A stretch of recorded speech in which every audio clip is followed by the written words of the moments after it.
Bande ko ya diaspora bosala attention lisoto kobete la yo zali kaka pona to penye yo mwana ya poto akendaki bongo Kinshasa avai na flat hotel moko na Bandal kuna kasi femme de chambre moko abale ko kule jalousie pona nini mwana ya poto bane ko teka biloko ebele presque $1000 par jour. Femme de chambre oyo ake koluka mbasu abwakeli mwana ya poto azwi mbasu kaka nde ezalaka soki basali siyo mbasu ezonga esike utaki mwana poto azongi poto presque moribond kasi jeune fille oya 35 ans abwakeli mwana poto mbasu ezongeli aluka mwana poto amonana te jeune fille oyo azongisaki molimo epi flat wana ekangama pona nini mwana ya poto amodisaki flat wana bokolanda histoire oyo lelo epete ya bino bana ya poto bino babesa bafana wa flat confiance ezalaka mpona moto nyonso te yango tokiselo tokobetela yo lelo tokende bongo na Kenya epai wapi Pasteur Paul Makenza ye asalisa plus de 100 personnes jeunes et prières à sec batuana bakufi ba mama bana na ba papa ake okunda bango na forêt moko babenga bango forêt Shakaula ye moko molimo sa de take na ebite soki nzambe to milimo ya batuana bakei ake komitika na police que ngana kunda batu plus de 98 personnes et puis si passi. Quand s'arrêtera l'horreur? Combien de personnes ont péri ici, victimes d'une secte et d'un pasteur qui les a poussés à jeûner jusqu'à la mort? Pour l'instant, 98 corps ont été retrouvés, dont semble-t-il une majorité d'enfants. Toka na sika boye na Kinshasa na église Mangembo bandeko basala ma église Mangembo toyebi ke mikolo elekaki babanda iko yiba mituka ya kosakana te kotika mutuka na libanda obima boye bayibi yango bakangi muyibi oyo ayibaka mituka ya bato wana tala bakle beno maboko akoyi afranga limbala oyo joli coup de filet pour na mbila na biso na bato église. Église Mangembo, selon nos informations, baza victime il y a 3 reprises bamituka ya bandimi ekobunga banani bayibarango batonton bakanga kindeko yo mais vraiment na sac tala ba clé de contact bakuti na kati ya biloko naye yo kuno ko adorer nzambe ko kumisa ko sanjelo ko neto la ye wana nzinga ka na église akendaka na bo église minene o bat bapaka mituke bele wana kaka na moyibi ya bakamnyo wande ko ta babanga kate moyibi o na kombo ya Shadow ye alingi bongo ayiba Trans Academia bis oyo ya étudiants za la kati ya pays du peuple a koti pe a démarrer pour ayibango bato banga makamusu na mukili ote Polisa yoka te gifle bakise msusu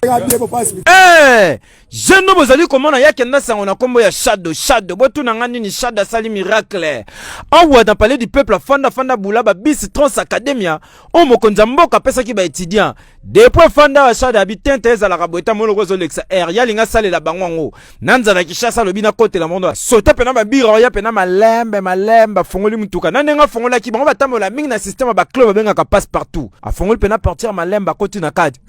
ba police ba waka nyanya mvum Radio Collectivia Fiston tous s'abonner massivement c'est validé Mobali mbinga na munangolo aboya hydroquinone soki ezotambola basheri bazokwea mayanga na retrouve douce tendresse affection epana yo nasalelo nini mpo ndimake na kupendaka sana shitakwacha pelende wenjoro. Pour l'habillement des classes de vos enfants, pour l'élégance de vos enfants, désormais, visitez le magasin Little People Shop chez Mama Charlotte Caputo. Little People Shop chez Mama Charlotte Caputo, l'habilleur officiel de vos enfants. Awa epa Mama Charlotte, mwana mboka, bon monake,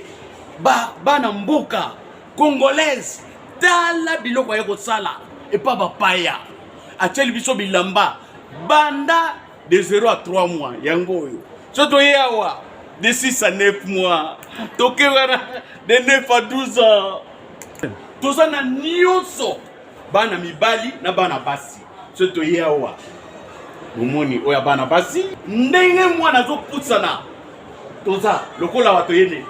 8 ans ti komata yango yawa koto yo ndi makambo mwana zo bimondire ministre ya bataille nyoso yango ba Samuel ba Chuchu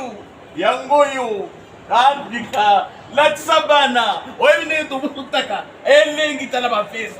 bana mwana bimi na fete batu ba komobanga soko lingo somba biloko omoni ke olingi osepelisa mwana na yo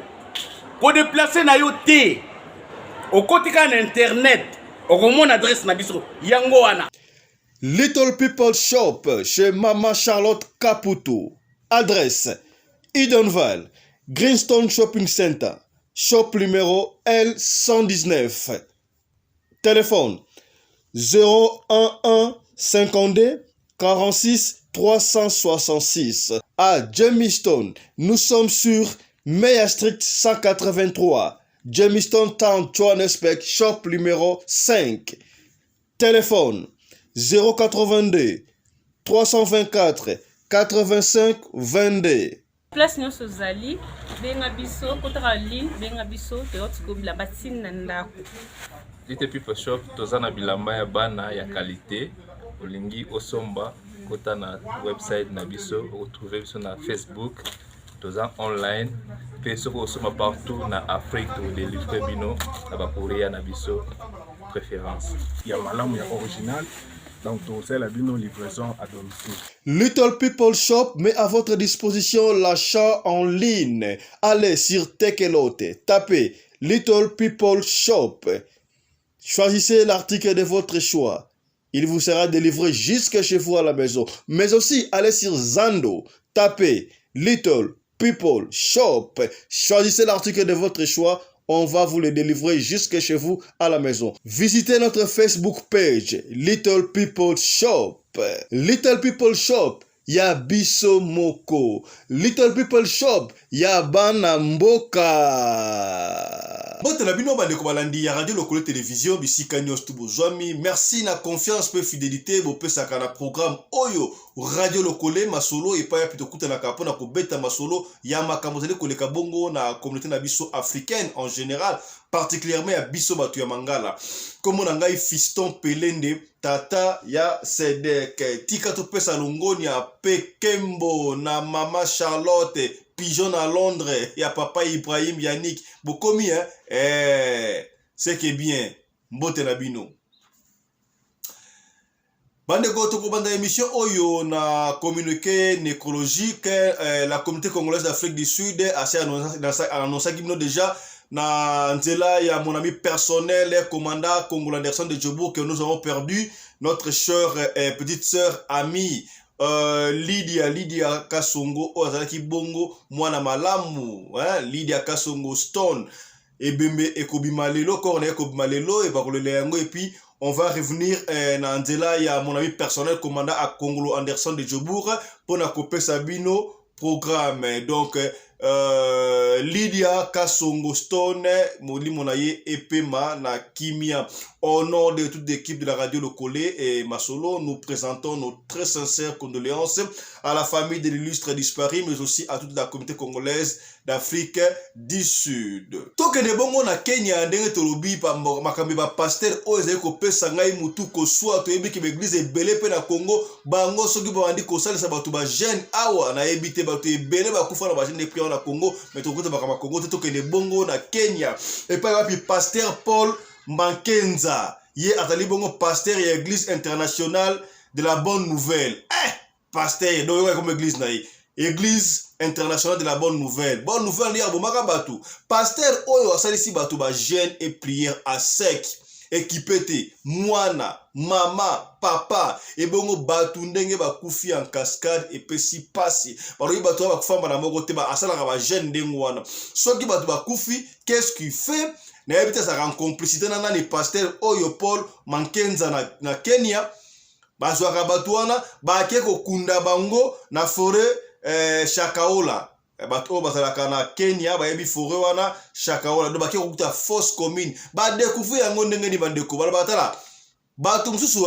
molimo na wange pe bana kimia te. Soki obomiye akolanda yo ti akokidisa yo to ebite. Soki ye moko asisantaki guilty to amona ki lokola molimo nzambe kotiye tika na kende ko dénoncer. Ake komitika na police. Pasteur Oyo a expliqué ma kamunio surtout talangai na batu bakufaka na jeune prière na ndakabango na forêt à Shakaola fausse comme bakutu kuna plus de 98 corps landa reportage Oyo. Depuis plus d'une semaine, le Kenya vit au rythme de ses corps sortis de terre, les yeux rivés sur ces fosses communes de la forêt de Shakahola dans l'est du pays.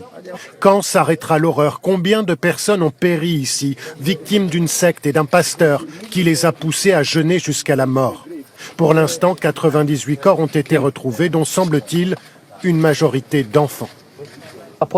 La prétendue utilisation de la Bible pour tuer des gens, pour provoquer le massacre généralisé de civils innocents, ne peut être tolérée par aucune loi sur Terre. Voici Paul Mackenzie lors de son arrestation. Le pasteur autoproclamé de l'Église internationale de la Bonne Nouvelle s'est rendu lui-même aux policiers le 14 avril dernier. Les enquêteurs ont alors découvert ce qui se passait dans la forêt de Shakahola, où le pasteur regroupait ses fidèles. Les gens étaient affamés après avoir été radicalisés par certains membres de l'Église qui leur disaient que leur travail dans ce monde était terminé, qu'ils devaient mourir pour rejoindre leur Créateur. 39 personnes ont été retrouvées vivantes, certains n'ayant même plus la force de se déplacer seuls. Le pasteur ordonnait, semble-t-il, à ses fidèles de se laisser mourir de faim. Comment cet ancien chauffeur de taxi a-t-il pu agir à l'abri des regards? Comment a-t-il pu avoir une telle emprise sur des dizaines de personnes? Le Kenya, en état de choc, cherche à comprendre. De nombreuses voix s'élèvent pour demander à mieux contrôler les églises évangéliques qui prospèrent dans ce pays à majorité chrétienne. Banyokoli bato na église Mangembo koyibaka mituka ya bato bakotika mituka libanda bakoti na kati ya église prière osakana te azoko sambela molimo sato la kisema makambo ya molimo sato la kisema makambo akola sato ke baso yiba mituka libanda ba yiba ba mituka ya bato ninga kosakana te. Dieu merci cette fois-ci nzambe ayoki prière bakangi mutu oyo moko ya bato o ba yiba mituka na église libanda église Mangembo. Batie maboko tala bakle de koza bakangi akomeka rabo eko simba ezu akena mutuka pasi bolanda kande balobaka 99 jours ya moyibi jour moko ya mokolo ndako. Église Mangembo, selon nos informations, baza victime il y a 3 reprises bamituka ya bandimi et kobunga. Et puis quand on est à peine église Mangembo te et comme bongo na Kinshasa ko parquer mutuko côté na supermarché au mibe mutuka zate. Au kozana église, au hôpital, au koti au tiki mutuka libanda au bimi mutuka zate. Banani ba ibarango ba tonton. Ba kanga kindeko yo met vraiment na sac. Tala ba clé de contact ba kuti na kati ya biloko nae ba clé ba IST ba passe partout et yango nda sa la opération ayibi mutuka fungola meki oyo ko simba mutuka kei yokuno ko adorer nzambo ko kumisa ko sanjelo ko neto la ye wana nzinga ka na église akendaka na bo église minene o bat ba paka mituka belé wana leo to su boyaka koyebisaka biso te comme raison musala eza te na mboka eza na pasi parce que bandeko oyo baoteka mai bandeko oyo bazosala ki chargeur bandeko oyo baza bachauffeur bamotard baza lokola bino baboyi koyiba bapréféré basala mosala digne lelo soki esimbi te elobi esimba. Nous espérons que la justice fera vraiment son travail comme il se doit. Je dis bravo na ba autorité compétent oyo ba saisir ndeko mobali. En tout cas, il doit payer pour ses actes. Moyibi abituka na ebite soki e mati niveau to ezangi conscience to ndenge nini. Moyibi o na kombo ya shadow yepe na akoti na paye di peuple sika ba trans academia ba biswana elalaka akoti a démarrer pena mutuka ayiba biswana ya trans academia na ebite akokena ngo wapi ekosala mandenge ni bakokanga yo kaka te vraiment papa ataki moyibi yango ya boyi et pesi pasi jeune garçon un bogar boye amiti kaka boye akoma na ye asa kuluna te moyibi ka ya mituka ake koyiba bongo bis ya trans academia atabino moko landa reportage oyo ya bandeko na biso ya Quel Bull Mag polisa yoka te gifle ye bakise msusu jeune bozali komona yake na sango na kombo ya shadow botuna ngani ni shadow sali miracle awa dans palais du peuple fanda bula ba bis trans academia o mokonza mboka pesa ki ba étudiant depuis fanda shadow habitante ezala kabweta moloko azolekisa air yalinga salela bango yango nanzala Kinshasa lobi na kote la mondo sota pena babiro ya pena malembe afongoli mutuka na nenga fongolaki bango batambola mingi na système ba club bengaka passe partout afongoli pena partir malembe akoti na kadi ba police ba wakaka nyanya muta bando sala manœuvre babi oh wana chauffeur abetidia oh nana yabwe babene na be papa yo wuti wap oh bekolo bek krakande bozali komona awa yoka témoignage oyo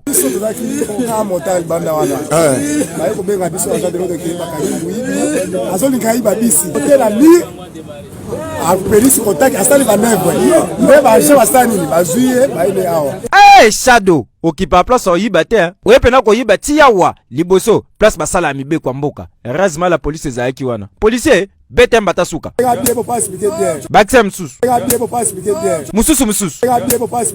hikeyo voilà tokobetela osika boye lisolo ndeko ya moto betela lisolo tika topesa mbote na Teyongandu leader moto alonga chômage na Mabala City moto apesaka 65% ya bakongolais misala na Mabala City ngumela Teyongandu leader Chilamwina na bosanité lady chef commandant Guilain toujours prêt présent bokomi c'est que très bien na keibongo na Durban pona ko pesa mbote na trésor massa loboko ya Durban voilà tobete lo siko ba lisolo bande ko pesa passe lisolo to ko betela oyo tandika pona ko penie bino ba chaque fois tant to beta kama solo et ça pona ko nuire ba tout pona ko fungola bino kaka ba esprit yango zengaka nalingaka soki otala émission oyo kotala yango yo moko te soka tosa yo mo premier te me partager bandeko to partager ka poma so auto betaka esungaka batu soki omoni ke sungi yo te me ko sunga ndeko moko songolo esika moko pakala na ebike bana ya poto mikolo yo ba diaspora mikolo ba lembi ko vanda na libanda ba komi ko linga bazonga ebele ba komi en cheval au moins Europe Kinshasa bon Afrique du Sud Kinshasa Angola Kinshasa Amérique Kinshasa c'est très bien monsieur ba okenda ko sala ba commerce na bango na kaya moi si oyo apesi di solo hier ça la France mikolo to bete ba solo ba na France mingi France de makambu ya yo personne na solo ko banga te tinda lisolo na yo to ko bete yango kaka ndengo lingi to beta parce biso e bete ndebo manga bango biso to tiki pene bete na défaut mikolo comme là je profite pour saluer Mama sociale Irène Machandoki nga na benga kai mama sociale Oumela Irène Machandoki voilà mbote na weshi kozali na bosanité la danoise mbote na yo cœur sensible dikina bosali ebele mbote na bino na mutu na ngai propre José na Nouvelle-Zélande c'est que bien on est ensemble mama oyo to sœur oyo apesi lisolo papa fisto beta lisolo pona ko timbisa kaka bandeko bazaka libanda ba diaspora basala attention papa fisto nga nazali mutu ya Sud Kivu na mutu ya Sud Kivu biso ya Sud Kivu tozalaka un peu moi mukuse moi bassin kitoko ko sakata ndenge mabete bandeko ya Sud Kivu balia wa ezaka bongo te c'est que bokomi c'est que bien abingala kenda Kinshasa na sala mba conteneur moko ba carton na ngai na maranyos tu bilamba ba bilokos na kenda na tekaka alors tant on a comme à Kinshasa na zwaka flat hotel mbala ona ote ko kende na zwaki flat hotel na Bandal quelque part na Bandal tant on a koti wana boyebi ne za ba flat hotel et ça la kana na ba sécurité na ba femme de chambre quand na étranger o ba komba bon ça ba chambre consort sikoyo femme de chambre oyo bandeko bongse sika ngazalaki azaki c'est une fille azana ba 30 35 moruboyi bon ngai nazali déjà jeune quoi jeune maman ya ba 40 quelques déjà donc ba 40 quelques to ke ba 45 48 48 lo mondengo wana donc nazaki même kolo pa na ye mais nazali maman ya poto fille ya poto mwasi ya poto nasala ki ndenge nini tellement la comme on a fait hôtel on a refuta un mois na futi ya un mois siko on a salisa ba tente na nga ba parasoleil moi stand na tiaka libanda ya hôtel libanda hôtel on a teka bilamba ba parfum ba sardine ba bidore belle na kana saka wana papa fiston na teka kaya ko sakana te soki na teki mukie na journée et ça la $1000 ah Dieu merci soki na teki mukie ça la $1000 siko du fait na teka randengo wana alors tant super na sisi côté comme la kangi ba 16h na côté na ndako to betra vana banda koteka dans la chambre na ba 8h 9h wana femme de chambre akomona batune ba ka olukanga na tongo na ba na quartier na ba jika mususu bazakana peut-être jika mona boss na ki parfum to parfum si ya bike no oh moi si moi azali awatika parfum da jika bazo ko somba siko nzoka femme de chambre wana fille de chambre ye epesaka ye jalousie bien te na ebiti so akantaka nini eto baba na mibali ba ka ko somba biloko peut na chambre sona na mission de bandate so akantaka nini nga na ebiti oyebi ke soka ba jeune garçon ba mikiliste ba yiwa ba côté la chambre nanga ya bandi boye to betba tour jalousie tie ko na tina niveau lobaka ayeb sa ba jika o ba liwa ba jeune garçon mususu bide bo mona nga tendenge ninga na za moi site nga kuna za jeune fille par rapport ya ye ya za déjà mukolo bo linga nga ndenge nini bo linga ga ye sera esinga ba fisto nazali mutu ya Kivu mutu ya Bukavu moi mukuse bassin zali soki na ati mini Egypte na zapenda mwasi c'est que bien bokomi jalousie ya femme de chambre bandika randengo wana ti alobi yango muta okomba libanda na couloir so nga bozo mona ngai te bozo mona ga yendenge nini nga na za mwasi te ata yo moko yo eki musala to ya ikoteka nini oza femme de chambre pasi.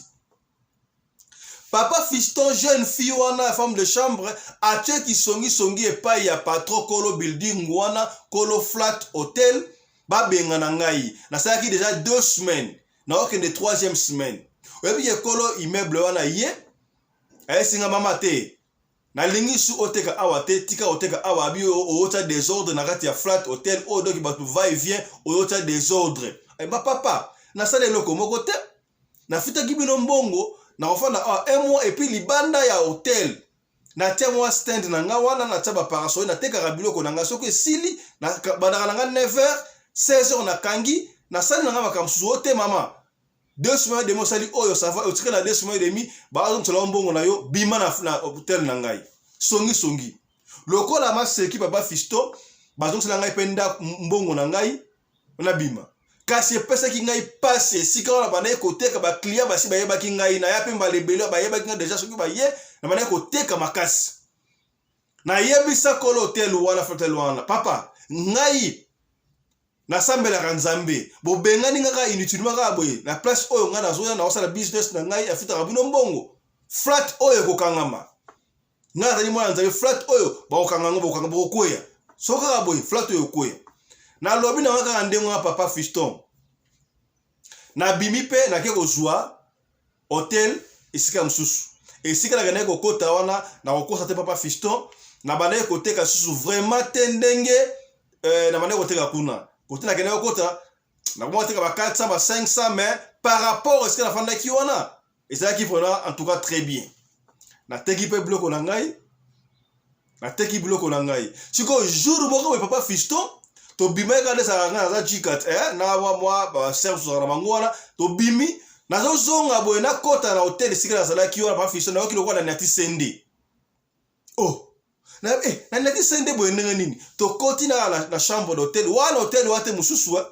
na moni liko na nga ebandi ko vimba tala munene papa fisto na zo kolela pasi et comme lokola mutu aziki likolo soki osiki roda otobolo owaka mai ndo kola mai na ebine biba somta ziki na mai ya moto ndenge sala ba bulbulu wana soko tobola ngo mai zo pumbwe qu'est-ce que c'est ça na ebite soki nini boy siko ba to ba client nga baso ba mais maman ni kam nini boy sœur ni kam nini boy na so comprendre te nzoka batu ya Kinshasa ba ebi déjà elaki mbasu ni kam nini boy na tout ça bien ka siko 1 heure de temps après la komi boy ndenge nini ba memi en église papa fiston ba memi en église pas ya prophète moko boy to sambeli prophète wa pasaki ya nzambe ya solo to sambeli prophète wana lo isinga atanga kombo parce que jeune fille wana ya 35 ans 35 ans oyo hotel sika bengana kinga wana to yeba laki ba kombo to bande ko yeba bo personne na ye na bande ko peblo ka mike tala ka ba petite sœur atuni oyebi fille intel ona ebi abi ye mutabwa kelio maladi oyo na soko mona ye awazolo ba yo kaka soko koti mabele olingo laksa nini yo lekena kitoko koma mibali ba kaka pa na yo kosomba ye ba kipaka ete papa fisto nga atika ka bloko na ngai esa na manosa kindumba na ebite intention nini fiona abi yo il faut kota kaka samba soko koti sama belete yo na ye moyete Papa Fisto tosambeli tosambe tosatango eteli une semaine azonga ngala kenda na nga papa mama moko to mbikudi asisanga soki maladi yango soki nente mwana ata sapalo zate jour na nga kozonga eteli une semaine quelques jours ya kozonga Papa Fisto na koma kolata sachet na likolo na voisin li papa na du koto yo lati li papa koto bakenga sachet na likolo na mati Air France. Papa Fisto na koma na France epai na ngai sika nazalaka na France na kepa ya bamunganga nga kutu pe na yebaki na ngai te kezali soki nini soki mbasu te na yebaki na ngai te na yebaki aboke nga maladi po na yebaki papa rambuana te na komi na kino hôpital mundela tali mundela pesa ka antibiotique Papa Fisto ka antibiotique jour na ressemble la peine nzambe o na likona nga osunga ngai nga na imwana yo yaya prière l'autorité ata basambeli po na yo te ata pasteur asambeli po na yo te yo moko po kosisa malade na yo to bondela pe biso moko kozela ka basambela po na yo te yo moko po fanda otema bolongo na se osambeli mwana na azali malade mama papa fanda tama bolongo na se sambela po na yo moko après tout pasteur prophète nani atapeka mutu lokola yo biso nyonso toza basali na nzambe eloba na ngata bisha mukili o nani kofi olomeza lobaka yango est-ce que muta simbi bible aleki muta simbi pau na bonzambe te yo pe ko sambela o pesi pe fata na ndenge na obra boyo ko comprendre que no maladi pesili Papa Fisto na sambela ka chaque butu na sambela ka nga en principe to dans pe mutu ya losambo na sambela na ngai yaya Nessa chaque fois avant olala kolinga kate olala sans pour autant osambela pour l'esprit le la butu o ebité le diable est en train de rôder soko sambela kite ba ko zo face mais soko ça ya osambela butu a prière et ça difficile pas joyeux Papa Fisto asambeli nzambela o nini wa kelinga na kisasa oyo zali nini oyo yali ngaza la boyete na kolesa ba na ngandenge nini tangu na lali Papa Fisto na soko mwana vision le kwa na loti naza quelque part na moni mobali moko boye alati bilamba ya pembe abenginga na kombo na ngai abi tala likona ondenge nga okoma Papa Fisto na moni likona nga na kati etoboki ezosa rozika bankusu bazoko bima na se ya likolo na cheville abi omoni mwana mwasi wana ndenga linga likona yo ekoma pokufa mais nganzambe na kubigisa yo Papa Fisto mubali wana azwima ya bandi ko sokolanga likolo apangusi nga kaka lokola Yesu Christ sokola ki ba disciple na ye makolo la jour à jeudi saint mbote na yo mama lebele si otarabi on est ensemble tizo le chombo mbote na yo na bosanité tika na pesa mbote na apôtre Kivoloka na Allemagne apôtre Kivoloka mbote na yo siko zali na maman prophétesse on est ensemble na Allemagne Papa Fisto mutuana te na pembe asokolinga likola pangusi ngai très bien tangu na lamuki na tongo na comprendre te Papa Fisto na kiti likona se po maladi waso salango yebike likolo kitaka na sete so bale ko na likolo seke de e bandi ya kobika na natili likona se 2 jours 3 jours après likolanga ezongi ndenge ezalaka nzambe abikisinga na miracle na prière ya nga moko Papa Fisto pasteur te apôtre te prophète te message te ngai moko na sambelaka na partie ya prophétie oyo mosani na nzambe ya kisasa prophète atalisaki ngai c'est ça que je disais oko sambela pe yo moko nzambe akosunga yo akotalisa yo akobikisa yo. La foi est une ferme assurance qu'on a en soi. Yamo passer ensemble pour na yo, il faut la kondima yo moko. Kondima ya salo ekobikisa yo atala liwa. Kondima ya lokuta okokufa zoba na yo nzembo za kitoko mimandeko. Papa Fisto kaka sika wata na biki na zongi normal na zongi ba activité na nga na poto. Na oti okende kisasa awa kaka na 2022 oyo na question na marchandise na obomesano kaka ndenge na te kaka poku na siba bengelenga na flat wana koso nga suku na te na zui flat côté mususu siko pendant que na komba ki jour na yebite ki jour ni na le ki côté ya flat wana na moni flat hotel wana e kangama ba sela ba tabu ba kadina ba kanga yango siko tantine boko zaki na très bien abana fa na ba côté wana voilà nakenda ke mona tantini wana tangu to kende na tantini to tambola nzoka lupangu oyo ekangama na flat hotel wana ezali lupangu ya kolo flat wana meleki naenda fanda kawala siko ser ona zalaki na yona ayeba na ye oh tanto ole kabla tuni oh mama flat hotel oyo ekangama abi ekangama kala oyebite ekangama tanto solo boye mbala moko leki ya kolo flat hotel ofanda abimi na lupangu ba personne mot ndenge nini bien siko ser o azalaki na ngai ayesi tantini wana ya kolo flat hotel wana oyebi tantini ote jika o abana oteka liboso awa abi tantini boni yo muto obakalaki yo mbasu papa Fiston esika na yebi kezalaki mbasu yango wana nga basalisanga pa mama moko te ona ke basalisanga te nzambe nde abikisa ngai na bakisika ya mundele abi ezalaki nde mbasu oui oyebi ke fi oyo abwakelaka ombasu mutu abwakelaka ombasu wana ezalaka femme de chambre wana oyo ya 30-35 wana abi nayebi babesaki ngai masiko obi omoni azalaki na makambo kutu mabe kutu hotel ekangama abi flat hotel na bele kangama ayiba Fiston nayebisi bango clair nga mutu na modisaki flat hotel na bino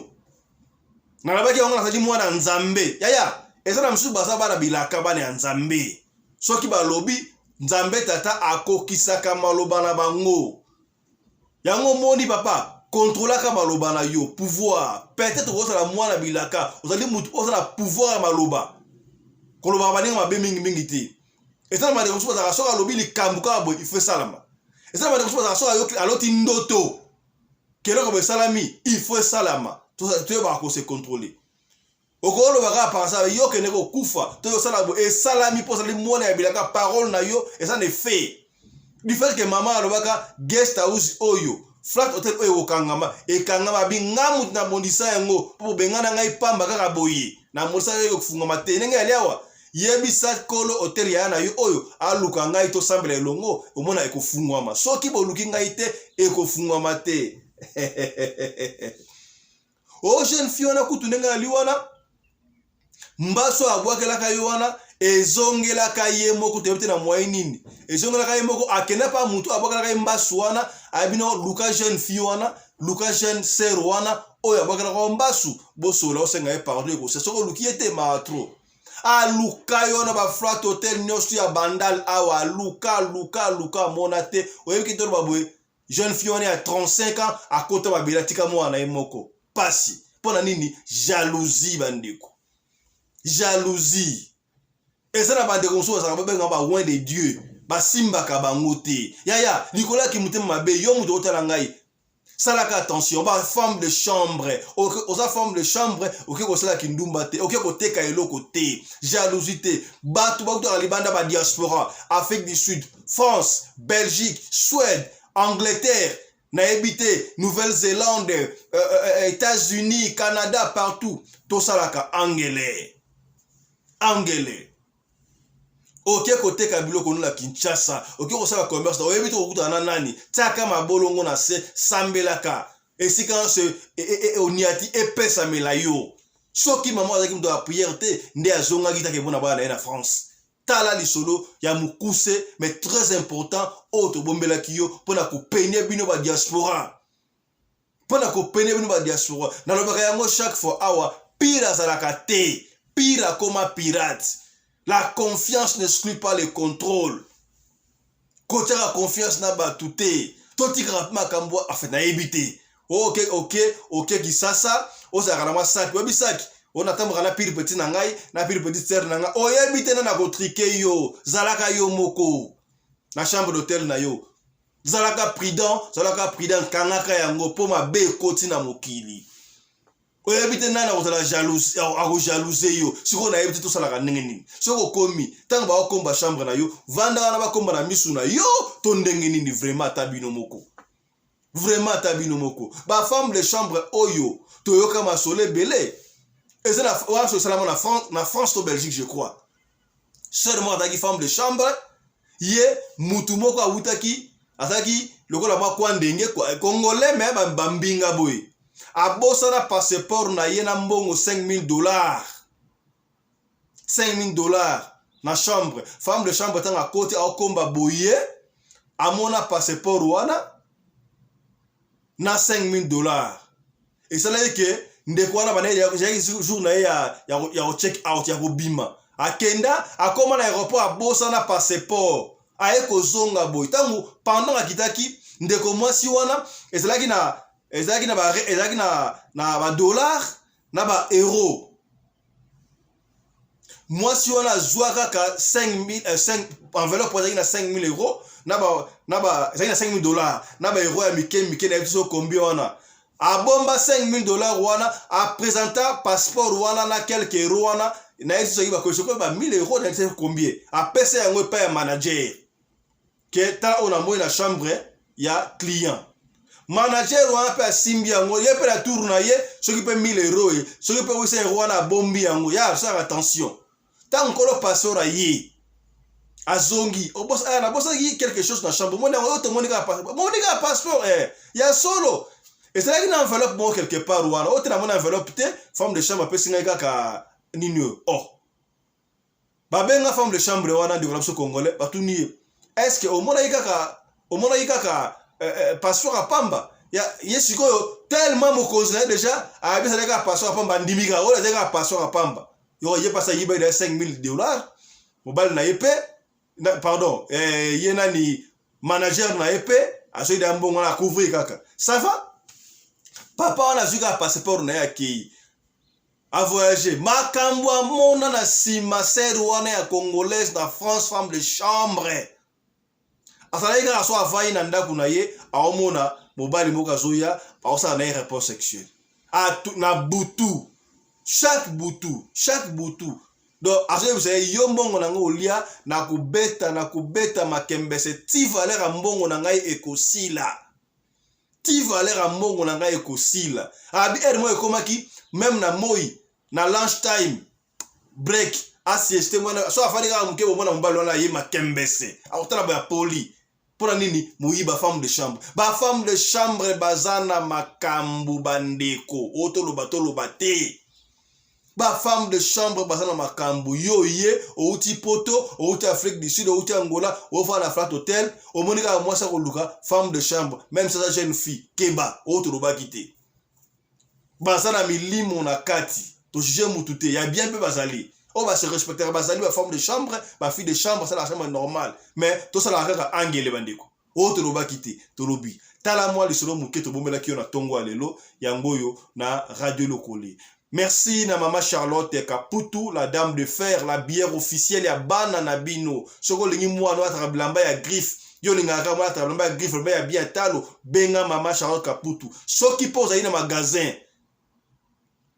ya bilamba, ya bana to ya mikolo benga Mama Charlotte Kaputu bako pesa yo yango na prix de gros. Oyo sombara na Turquie. O basombaka na Turquie, o basombaka na Chine na Ngwanzu akopesa wa ndengo wana. Soki pose na besoin mwana na yo aya kotanga na Afrique du Sud ekola pilotage avion, to pe hélicoptère, to pe akoma mécanicien avion, to pe hélicoptère. Benga Mama Charlotte Kaputu la dame de fer bako sunga yo. O te loba kite tolobi. Merci pe lisusu na Mama Rina Umbi, la femme à la taille d'une tige spaghetti, ni courbire ni virage, coordinatrice de la chaîne Oyo. Yaya, to partage la émission. Soki ta l'émission kotika yango boite partager bande koto partager to ebité masolo otobetaka peut-être ekosunga ndeko moko songolo esika moko pakala évangélisation zaka ba côté ya teka OP tango partager déjà ou évangéliser côté abonnement ndeko to s'abonner peu massivement to s'abonner na radio lokole yango ça une façon de faire encouragement pour na to betela ka ba histoire davantage yo pe muto otala ngai soka na histoire robeta kobanga tendeko benga biso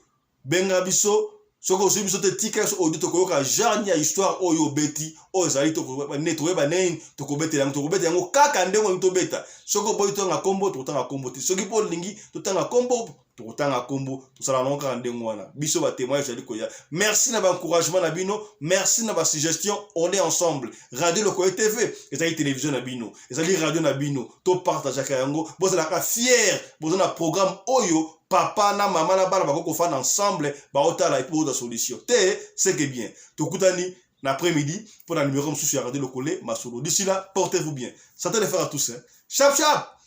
et tchara. Dans le cadre de soutenir la vision du chef de l'État dans les domaines de l'éducation, Maman Charlotte Caputo, la femme de fer, facilite à vos enfants de venir étudier en Afrique du Sud dans l'école de l'aviation, apprendre à piloter l'avion commercial ou militaire, apprendre à piloter l'avion de chasse, apprendre à piloter l'hélicoptère commercial ou de chasse, mais aussi apprendre à réparer les avions commerciaux ou militaires, des hélicoptères militaires ou de chasse en Afrique du Sud. Bandeko, yo mutolingi mwanona koma pilote commercial to militaire. Avantage yango yo. Obengi na numéro oyo ya Maman Charlotte. Ako guide bino. Ndenge nini mwana na yo ako sa la classe ya pilotage. Alors, avantage nyonso hébergement minerval. Olingi mwana na yo ayeba ko bongisa ba moteur ba avion. Benga Maman Charlotte na Afrique du Sud. Madame Charlotte Caputo et ses collaborateurs mettent un hangar plein d'avions à la disposition de vos enfants qui viendront apprendre ici en Afrique du Sud, voler à l'espace sud-africain, devenir un grand pilote commercial ou militaire. Contactez Madame Charlotte Caputo. Devenir pilote d'un avion commercial ou de chasse n'exige pas un diplôme d'État. Un certificat d'études primaires suffit pour apprendre à piloter l'avion commercial ou militaire. Les appartements confort pour accueillir vos enfants lors de leur séjour ici en Afrique du Sud. Piscine, salle de bain, salle à manger, cuisine, lavabo, tout pour accueillir vos enfants. I stayed here from 1 year ago. Oh, people coming from Congo, you're very welcome to come here in South Africa. It's a Mama Charlotte space, very beautiful accommodation. They take very good care of us. Bino batu boyebi anglais te, alobi boye. Grâce à Maman Charlotte, lelo yo ba Tanzanien bazoye kola avion, bazami balé, mwasi na mobali. Et bon bino na Congo. Ozo zelanini. Pour tout contact, appelez-nous au plus 27 82 32 45 522 ou encore contactez Radio Lokole Télévision au plus 27 61 88 58 455. Papa, maman, mwana noya koyekola kopusa avion militaire pe commercial, hélicoptère militaire pe commercial, kaka na certificat d'études primaires. Et bongo yo zanga, hâtez-vous car les places sont limitées. Maman Charlotte Caputo, la femme de fer, Tokumi Sayo Ndenge Nini. Merci pour l'opportunité, maman.